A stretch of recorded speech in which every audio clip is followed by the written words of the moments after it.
अंतरराष्ट्रीय युवा विद्वान, जैन दर्शन में यूनिवर्सिटी टॉप व गोल्ड मेडलिस्ट, जैन सिद्धांत एवं न्याय विषयों को सरलता से समझाने वाले, यूएसए, इंग्लैंड, ऑस्ट्रेलिया आदि अनेक देशों में जैन धर्म की महती प्रभावना करने वाले, पंडित टोडरमल पुरस्कार, युवा विद्वत रत्न आदि अनेक पुरस्कारों से सम्मानित मूर्धन्य विद्वान डॉक्टर संजीव कुमार गोधा जयपुर द्वारा जानिए धर्म का मर्म। मुंबई के एक साधर्मी भाई की ओर से इन प्रवचनों का प्रसारण किया जा रहा है। जय जय जय, नमोस्तु नमोस्तु नमोस्तु, नमो अरिहंताणम, नमो सिद्धाणम, नमो आयरियाणम, नमो वज्रायाणम, नमो लोये सव्यसाहुणम। ओंकारं बिंदु संयुक्तं नित्यं ध्यायन्ति योगिनः, कामदं मोक्षदं चैव ओंकाराय नमो नमः। अविरल शब्द गणोग प्रक्षालित सकल भूतलमल कलंकः, मुनिभिरुपासित तीर्था सरस्वती हरतनो दुरितान्। अज्ञानतिमिरान्धानां ज्ञानाञ्जन शलाकयां चक्षुरुन्मिलितं येन तस्मै श्रीगुरुवे नमः। श्री परम गुरुवे नमः। परम्पराचार्य गुरुवे नमः। सकल कलुष विध्वंसकं श्रेयसां परिवर्धकं, धर्म संबंधकं भव्य जीव मनः प्रतिबोधकारकं, पुण्य प्रकाशकं पाप प्रणाशकमिदं शास्त्रं। श्री संयम प्रकाश नामधेयम् अस्य मूल ग्रंथ कर्तारः श्री सर्वज्ञ देवः, तदुत्तर ग्रंथ कर्तारः श्री गणधर देवः, प्रतिगणधर देवास्तेषां वचनानुसार आसाद्य। आचार्य श्री कुंद कुंदामनाय आचार्य सूर्य सागरेण विरचितं, श्रोतारः सावधानतया शृण्वन्तु। मंगलम भगवान वीरो मंगलम गौतमो गणी, मंगलम कुंद कुंदाद्यो जैन धर्मोस्तु मंगलम। सर्वमंगल मांगल्यम सर्वकल्याणकारिकम, प्रधानम सर्वधर्माणां जैनम जयतु शासनम, जैनम जयतु शासनम। आचार्य सूर्य सागर जी द्वारा लिखित संयम प्रकाश ग्रंथ का आज से हम यहाँ शुभारंभ करने जा रहे हैं। महामांगलिक प्रसंग है, मंगलमय आयोजन है, मंगलमय दिवस है। हम सब जानते हैं भगवान ऋषभ देव स्वामी का आज चैत्र कृष्ण नवमी के दिन जन्म कल्याणक महोत्सव तो है ही, और साथ साथ में दीक्षा कल्याणक महोत्सव भी है।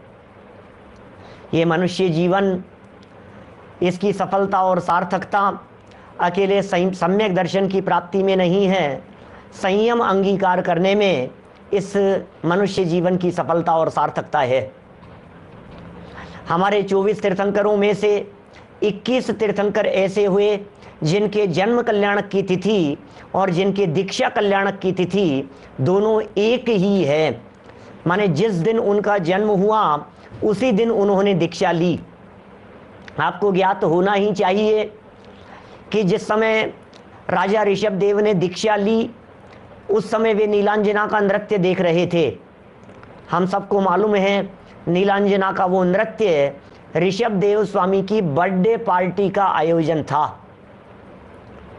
जन्मोत्सव चल रहा था, चैत्र कृष्ण नवमी का दिन था, और उसी दिन नीलांजना की मृत्यु और ऋषभ देव स्वामी ने ली दीक्षा। मेरा कहने का मतलब यह है, हमारे तीर्थंकरों ने अपने समय को, अपने जीवन को या अपने बर्थडे को संयम अंगीकार करके मनाया। आज देश विदेश और दुनिया में लोग अपनी बर्थडे पार्टी किस तरह से मनाते हैं, संयम अंगीकार करके मनाना चाहिए। ये संयम की प्रेरणा देने वाला दिवस, और इसी मंगलमय प्रसंग पर आज हम शुरू कर रहे हैं ये संयम प्रकाश नाम का ग्रंथ। संयम संयम संयम, मनुष्य जीवन हो और संयम न हो तो समझ लीजिए सब व्यर्थ है। सम्यक दर्शन की प्राप्ति चारों गतियों में हो जाती है। सम्यक दर्शन की प्राप्ति असंख्यात त्रियंचों को है, असंख्यात नारकी सम्यक दृष्टि है, असंख्यात देवगति के जीव सम्यक दृष्टि हैं, लेकिन मनुष्य गति के जीवों में बात की जाए तो उंगलियों पर गिनने जितने लोग सम्यक दृष्टि हैं। मनुष्य जीवन अकेला सम्यक दर्शन के लिए नहीं है, मनुष्य जीवन की प्राप्ति, मनुष्य जीवन की सार्थकता सम्यक दर्शन पूर्वक संयम के लिए है। इस ग्रंथ के रचयिता, इस ग्रंथ के रचनाकार इस ग्रंथ को लिखने वाले महान आचार्य सूर्य सागर जी हुए हैं, जिन्होंने आज से लगभग 70 वर्ष पहले इस ग्रंथ की रचना की। वर्तमान आचार्य हुए हैं 70 वर्ष पहले, उनका लगभग देवलोक गमन हुआ। आपने नाम सुना होगा आचार्य शांति सागर जी चाणी वाले, उनकी शिष्य परंपरा में आप रहे। शिष्य परंपरा क्यों कहें, डायरेक्ट उन्हीं से आप दीक्षित थे। थोड़ा बहुत आपका जीवन परिचय यदि मैं आपको बताऊं कौन थे और कैसा आपका जीवन था आचार्य सूर्य सागर जी का, यद्यपि जो ग्रंथ आप लोगों के पास में उपलब्ध है उस ग्रंथ में प्रारंभ में उनका परिचय दिया हुआ है, फिर भी बहुत संक्षेप में मैं उनका परिचय आपको बतलाना चाहता हूं। आपका जन्म सन में बात करूंगा, आपके पास जो ग्रंथ उपलब्ध है उसमें संवत लिखे हैं, विक्रम संवत। एक फॉर्मूला आपको बतला देता हूं, विक्रम संवत में माइनस कीजिए 57 माइनस कीजिए विक्रम संवत में तो सन निकल जाता है। जो अपना सन चल रहा है उस सन में 57 प्लस कीजिए तो विक्रम संवत आ जाता है।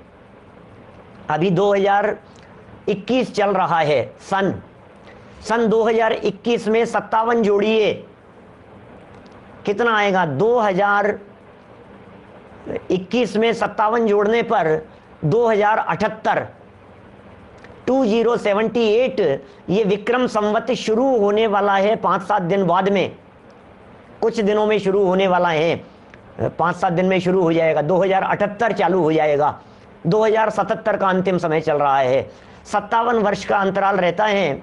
सन 1883 में ग्वालियर रियासत हुआ करती थी, वहाँ शिवपुर जिलांतर्गत प्रेमसर गांव में आपका जन्म हुआ था। पिता थे आपके हीरालाल जी, सब नाम दिए हैं इसके अंदर। हीरालाल जी के सुपुत्र थे पोरवाल दिगंबर जैन जाति, दिगंबर जैन समाज की पोरवाल जाति के अंतर्गत यसलाहा गोत्र में आपका जन्म हुआ। जीवन बहुत कठिनताओं में बीता। आपका गृहस्थ नाम था हजारीमल। पिता के साथ में, माता पिता के साथ में रहने का अवसर नहीं मिला और पिता के ही भाई बलदेव जी के यहाँ दत्तक पुत्र के रूप में आप चले गए, आप गोद चले गए और वहाँ जाकर के रहने लगे।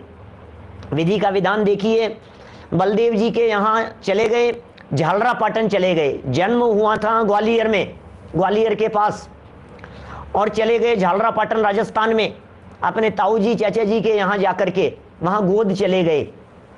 पश्चात लगभग 12 वर्ष के जब ये हुए तब जिनके यहाँ गोद गए थे उनका भी मस्तक से हाथ उठ गया, उनका जीवन पूरा हो गया। लो, पहले पिता ने गोद दे दिया, जिनके यहाँ पर गए उनका 12 वर्ष की उम्र में स्वर्गवास हो गया।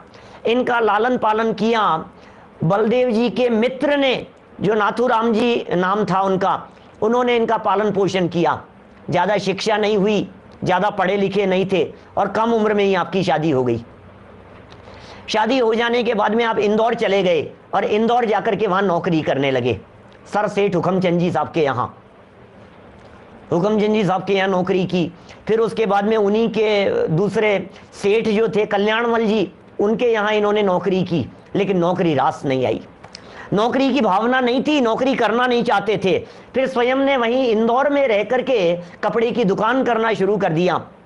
बहुत धार्मिक विचारों के थे, बचपन से ही स्वाध्यायी थे, अभ्यासी थे, चिंतन मनन करने वाले थे, गहराई से अध्ययन मनन करने वाले थे। और संयोग इस तरह का बना कि जिस पत्नी से शादी हुई, जिस कन्या से, वो भी बहुत धार्मिक विचारों वाली थी।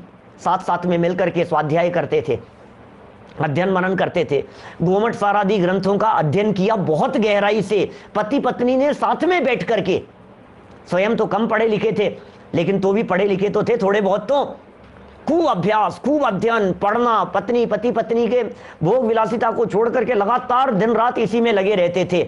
आपकी कई संतानें भी हुई, 2 पुत्र संभवतः इंदौर में अभी भी जीवित हों ऐसा संभव है। लेकिन विधि की विचित्रता देखिए आप, 32 वर्ष की उम्र में, सन की यदि मैं बात करूं तो 1915 में पत्नी का स्वर्गवास हो गया। 1915 में। अब पत्नी का स्वर्गवास हो गया तो वैरागी प्रकृति के तो पहले से ही थे, शांत परिणामी थे, स्वाध्यायी थे, अभ्यासी थे। पत्नी का स्वर्गवास होने पर संसार, शरीर और भोगों से और अधिक विरक्ति हो गई, वैराग्य भाव जागृत हो गया, उदासीन रहने लग गए, विरक्त रहने लग गए, अध्ययन मनन और स्वाध्याय में और अधिक उपयोग लगाने लग गए। दिन रात पढ़ना पढ़ाना, अध्ययन करना, चिंतन मनन करना, ये उनकी दैनिक दिनचर्या का अंग बन गया।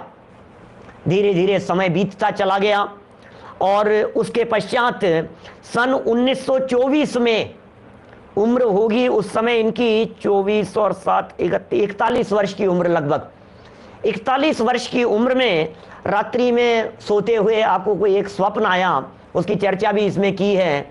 पानी दिखाई दिया, जलाशय दिखाई दिया, कोई उन्हें खींच रहा था, जलाशय की तरफ खींच करके ले जा रहा था, पीछे कमंडल इनको दिखाई दिए। निमित्त बन गया, वैरागी प्रकृति के तो पहले ही थे और भाव बन गया इस तरह का, तो उन्होंने दीक्षा ले ली। उसी समय संयोग से इंदौर में चातुर्मास हो रहा था आचार्य शांति सागर जी छाणी वालों का, और उस समय उनका चातुर्मास हो रहा था और इन्होंने उनके माध्यम से दीक्षा ले ली।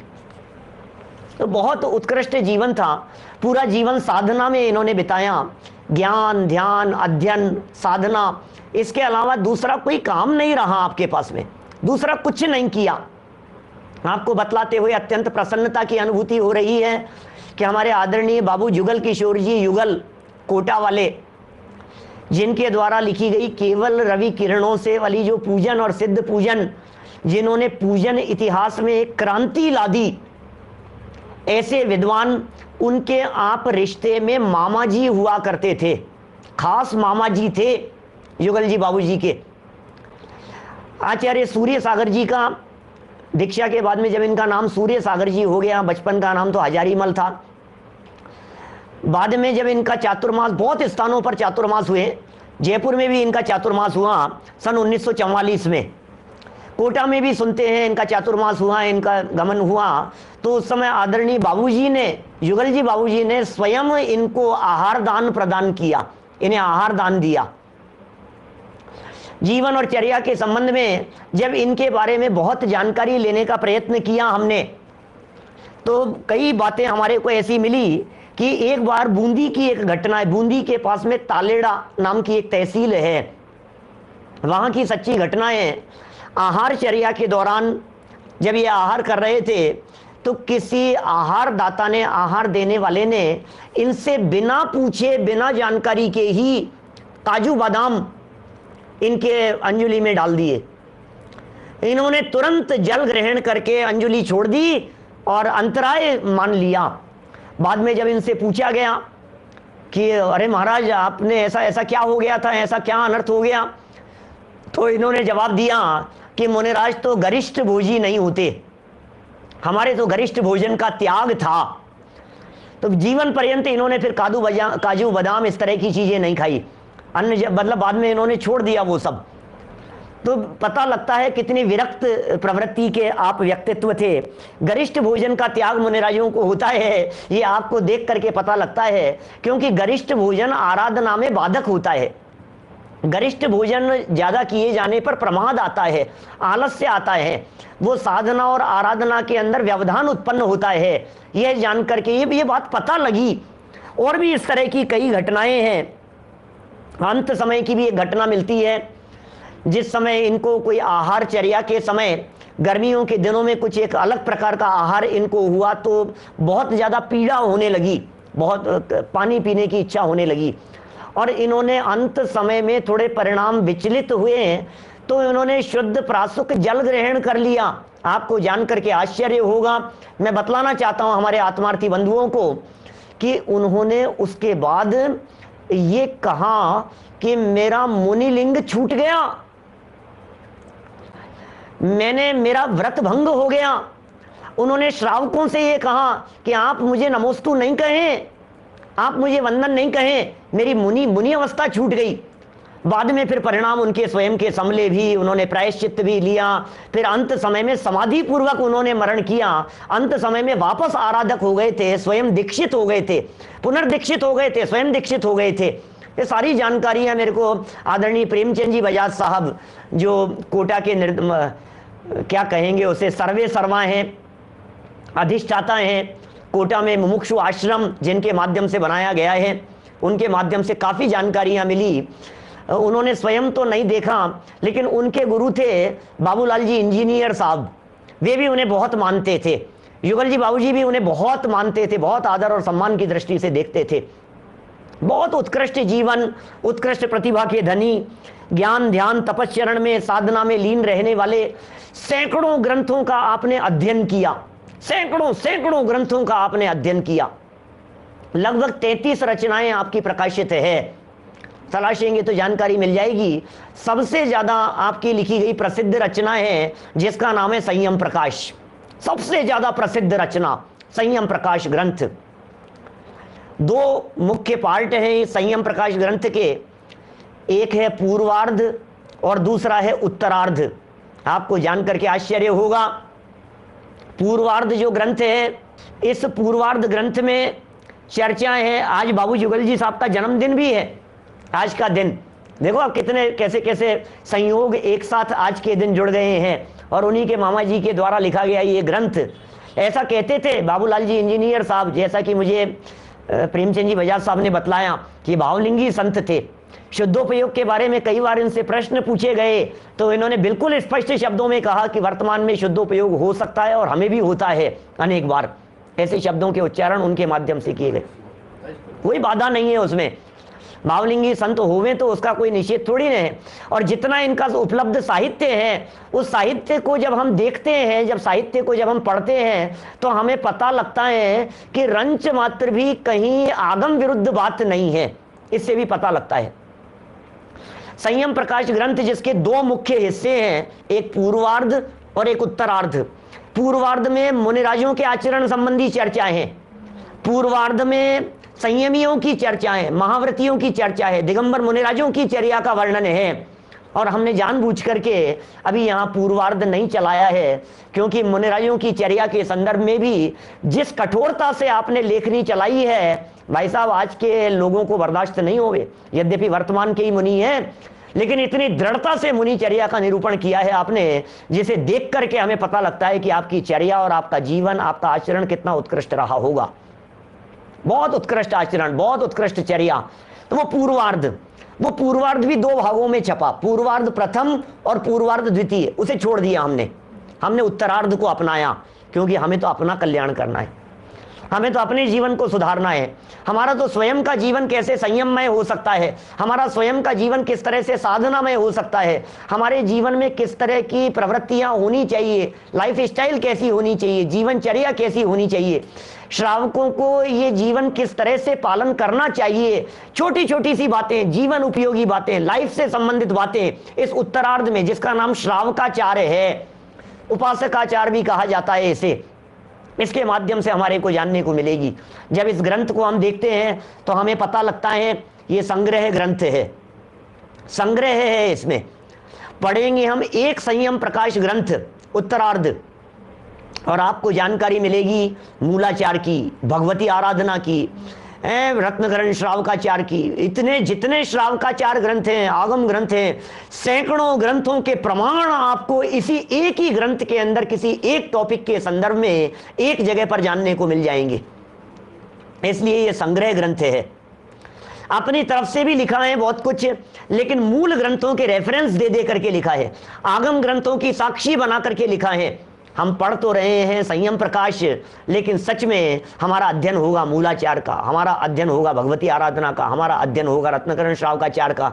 हमारे को बीच बीच में श्लोक और उद्धरण जानने को मिलेंगे, समय सार के हमें उद्धरण जानने को मिलेंगे, छेड़ाला के हमें उद्धरण जानने को मिलेंगे, पुरुषार्थ सिद्धि उपाय के हमें उद्धरण जानने को मिलेंगे, अन्य श्रावकाचार ग्रंथों के। माने एक ही ग्रंथ के अंदर अनेक ग्रंथों का स्वाध्याय करने का हमारे को यहाँ अवसर मिलेगा। ये महान ग्रंथ, महान रचना जो इनके माध्यम से हो गई है, ये हम यहाँ पढ़ रहे हैं, हम पढ़ने जा रहे हैं, हम प्रारंभ करने जा रहे हैं। बातें बहुत सारी हो सकती है, इनका बहुत सारा परिचय यहाँ दिया हुआ है, कहाँ कहाँ आपके चातुर्मास हुए। लगभग बात है सन 1952 की, जब आपका समाधि मरण हुआ, माने 1952 और अभी चल रहा है 2021, इसका मतलब लगभग 69 साल पहले आपका देवलोक गमन हो गया। 69 साल पहले। आप इसके विषय को जब पढ़ेंगे, विषयों को पढ़ेंगे, तो आपको पता लगेगा ये क्या चीज है। प्रस्तुत ग्रंथ जो हम यहां प्रारंभ कर रहे हैं, इस ग्रंथ का प्रकाशन श्री कुंद कुंद कहान मुमुक्षु आश्रम ट्रस्ट कोटा, वो कोटा के माध्यम से हुआ। इस ग्रंथ को आद्योपांत रूप से आदरणीय प्रेमचंद जी बजाज साहब ने स्वयं तो पढ़ा ही है। इसके अलावा इस ग्रंथ के प्रकाशन के पूर्व हमारे संजय जी शास्त्री बड़ा मलहरा वाले, उन्होंने इसके ग्रंथ की प्रूफ रीडिंग की, पूरा बारीकी से पढ़ा। इसके संशोधन में मंगलायतन में जो अभी हमारे सचिन जी हैं, हमारे विद्वान, उन्होंने पूरा इसको आद्योपांत पढ़ा। सचिंद्र जी ने, सचिन जी अकलूज वाले हैं, उन्होंने इसको पढ़ा। हमारे कोटा के जो प्राचार्य हैं हमारे धर्मेंद्र जी शास्त्री, उन्होंने इस ग्रंथ को आद्योपांत पढ़ा और बहुत सारे विद्वानों ने इसको पढ़ा और पाया कि ये अद्भुत ग्रंथ है, इसका प्रकाशन होना चाहिए। और सच में हम आभारी हैं मुमुक्षु आश्रम ट्रस्ट कोटा के, जिनके सहयोग से ऐसा अद्भुत ग्रंथ प्रकाशित हुआ है, जो निश्चित तौर पर यदि हम आद्योपांत पढ़ेंगे, आज तो शुरुआत है, आज तो उद्घाटन का दिन है, आज तो पहला दिन है, लेकिन यदि इस ग्रंथ को हम नियमित पढ़ेंगे, कभी कोई विषय जटिल भी होंगे, कभी कोई विषय नीरस भी होंगे। आगम है भाई साहब, वीतरागी संतों की वाणी है। कभी कभी कुछ इस तरह के प्रसंग आएंगे जिन्हें हमें लगेगा यार ये क्या बातें चल रही है, तो कोई बात तो नहीं, उन्हें 1-2 दिन को गौण कर देना। लेकिन दान के प्रसंग, संयम के प्रसंग, जीवन में उपयोगी व्रताधिक अंगीकार करने के प्रसंग, किस तरह से साधना की जानी चाहिए, किस तरह से आराधना की जानी चाहिए, किस तरह से हमारे को व्रत अंगीकार करने चाहिए, संयम अंगीकार करना चाहिए, क्या होता है सम्यक दर्शन, क्या होता है मिथ्या दर्शन, क्या होते हैं ग्रहित मिथ्यात्व, क्या है सम्यक दर्शन प्राप्त करने की विधि। अरे अनगिनती टॉपिक, अनगिनती प्रकरण, आप इसके यदि इंडेक्स देखेंगे तो आपको जानने पढ़ने को मिलेगा, बड़ा आनंद आएगा। लेकिन संकल्प लीजिए, आज इस संयम दिवस के अवसर पर संकल्प होना चाहिए हमारा, ये प्रण है हमारा ना जन्मे दोबारा, क्योंकि विषयों में आनंद हमको आता नहीं, अरे इस झूठे जग में रहना हमको भाता नहीं। हमारे संजय जी शास्त्री हैं जेवर वाले, बहुत अच्छा सुनाते हैं ये भजन, बहुत भाव विभोर होकर के। इस झूठे जग में रहना हमको भाता नहीं।